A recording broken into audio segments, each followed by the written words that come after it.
Olá pessoal, tudo bem? Agora está começando mais um Atos do Dia, hoje com a presença de Francisco Assis, e a gente vai começar a falar sobre o projeto que foi apresentado nessa semana pelo Ministério da Economia, pelo ministro Paulo Guedes, onde pode extinguir 6 cidades da região metropolitana do Vale do Paraíba. Canas é uma delas.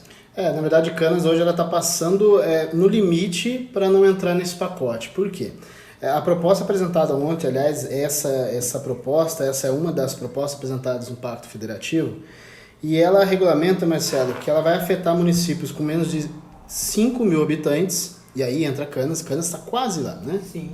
Então, com municípios de até 5 mil, de 5 mil habitantes, entrariam nesse pacote de municípios que deixariam de ser considerados municípios, né? E assim, aglutinados a outras cidades. Mas tem outro aspecto dessa nova regra que o ministro e o governo Bolsonaro estão tentando implantar junto ao Pacto Federativo, que é de cidades que compõem 10% de sua arrecadação total de verbas próprias. E Canas, pelo menos no ano de 2018, de acordo com o Tribunal de Contas do Estado, ela ultrapassou esse limite, né, de 10%. Então Canas hoje estaria escapando, entre aspas, desse pacote de cidades, desse grupo de cidades que correm aí o risco, né, de deixar de ser cidades por esse item. A gente não sabe de que forma que isso vai ser debatido, está ainda entrando no Congresso para poder ser debatido, e o governo tem uma dificuldade muito grande, até porque tem conseguido rachar sua própria base, e todas as propostas apresentadas pelo governo Bolsonaro hoje têm um desafio ainda maior para ultrapassar. Mas esse item, eu acho que ele é um item que deve ser bem avaliado. Por quê?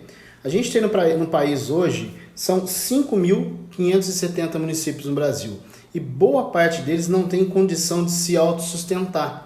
Canas, que hoje a gente diz, né, está acima desse limite imposto aí pela proposta do governo, mas Canas é um exemplo disso. O município tem uma dificuldade muito grande em atender o seu morador, até mesmo com aspectos básicos. É uma cidade que não chega a seus 5 mil habitantes e não consegue oferecer boa parte de atendimento básico. O morador de Canas, a população de Canas, ela é muito dependente ainda das cidades vizinhas, que também têm as suas dificuldades. Então, por exemplo, você tem Lorena, que é uma cidade que tem muita dificuldade com relação à saúde, mas ela tem que arcar com Canas, que deixou de ser seu distrito nos anos 90.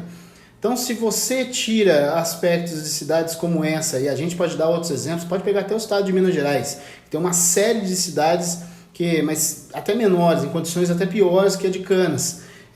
São cidades que não conseguem se sustentar, não conseguem atender a população de uma forma mais eficaz e não tem estrutura para ser considerada cidade. Então por que elas viram cidades? A maior parte delas para atender demanda política, para atender solicitação de um grupo.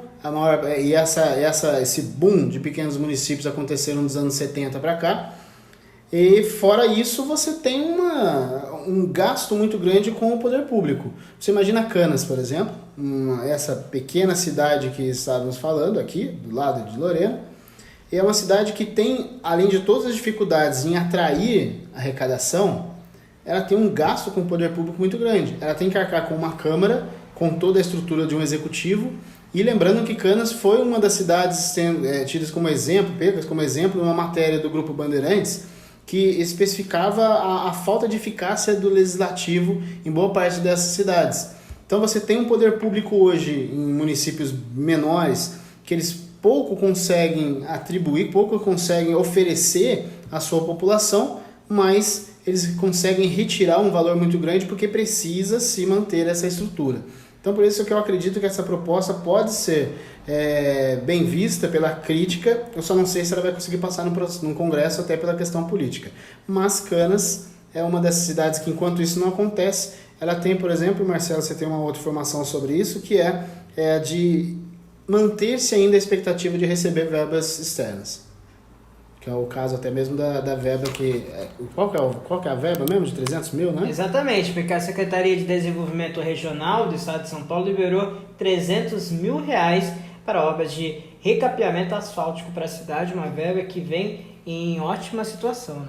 Além de Canas, tem um outro município da região que recebe também, e ele vai atender, são 300 mil reais, né? Está bem longe de outros anúncios aqui pela região de verbas de projetos de recapeamento ou pavimentação. é um projeto de R$300 mil.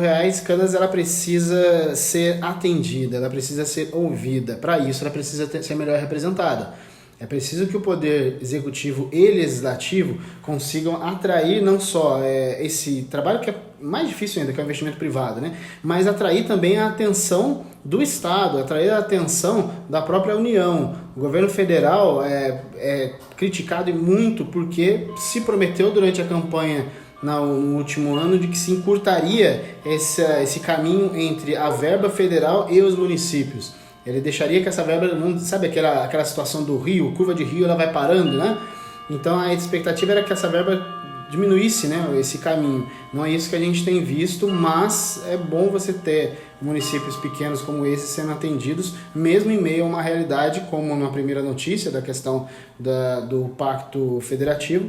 É bom que enquanto não se soluciona essa situação de quem continua sendo cidade, quem não continua, quem tem condições, pelo menos esses pequenos municípios sejam atendidos com essas, mesmo que pequenas, solicitações. Outra cidade que vai receber essa mesma quantia é a cidade de Jambeiro.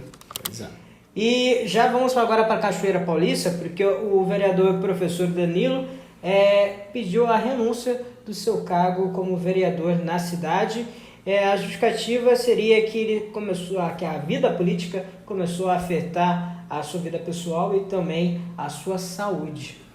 Pois é, para quem não é de Cachoeira, para quem não está acompanhando as notícias de Cachoeira Paulista, né, o município hoje vive uma séria crise política. Ela já tinha uma crise administrativa, uma crise financeira, e ela vive um problema muito grande com relação à sua crise política, que ainda não chegou ao seu ápice, porque hoje ela tem um prefeito afastado, que está, aliás, vivendo horas de expectativa para saber se volta nesta quinta-feira ou não.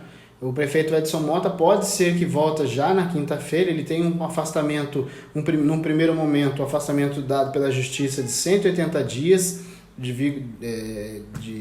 motivado pelo processo que ele é investigado por contratação irregular, licitação irregular, aliás, não realização de uma licitação para a contratação de um escritório de advocacia. Então ele havia sido afastado, esse afastamento de 180 dias foi reduzido na Justiça para 30 dias, esse prazo vence de hoje para amanhã, então pode ser que o prefeito Edson Mota já volte à prefeitura amanhã, e isso só é mais um capítulo de uma crise política que a cidade vive hoje e que afeta o executivo e o legislativo. E a decisão do vereador professor Danilo, ela até não surpreende. Agora, a expectativa é saber se o vereador suplente, qual o posicionamento dele com relação a essa crise, né? O vereador suplente será o Rodolfo Veterinário. E saber dele qual vai ser que tipo de posicionamento é o dele, né? É pró, é contra Edson Mota, acompanha de perto. Então é importante a gente até saber isso. Por quê? Porque um nome numa Câmara menor, como é a de Cachoeira Paulista, ela tem um impacto muito grande, né? Então você tem ali, a Câmara de Cachoeira Paulista, se não me engano, são 10 vereadores, são 13 vereadores em Cachoeira Paulista, então assim, você tem um vereador retirado, né? Se você alterar o posicionamento dele com relação às demandas que chegam ao à Câmara, tem um impacto muito grande nas votações, sim. Agora, chama atenção também você ter um vereador deixando o cargo porque diz que as situações estavam afetando sua vida pessoal, né?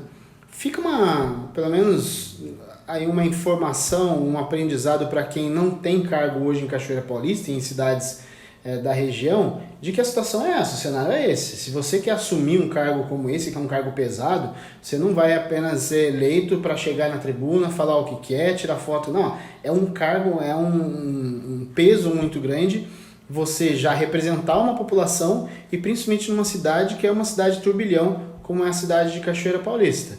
A gente fica na expectativa de duas situações então na cidade hoje, que é da volta ou não do prefeito Edson Mota, e em horas a gente deve saber disso, né? Amanhã, na quinta-feira, a gente já vai ter uma resposta.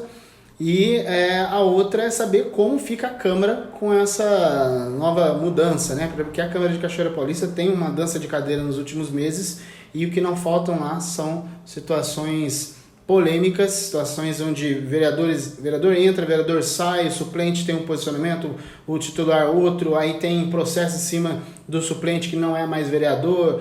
Então, o que tem na Câmara de Cachoeira Paulista hoje é uma incógnita e é tudo que a população de Cachoeira não precisava. Ela precisava de uma Câmara bem posicionada, não só a favor ou contra a administração, mas sim que soubesse trabalhar, fiscalizar e ajudar o Executivo a tentar recuperar essa cidade tão castigada nos últimos anos.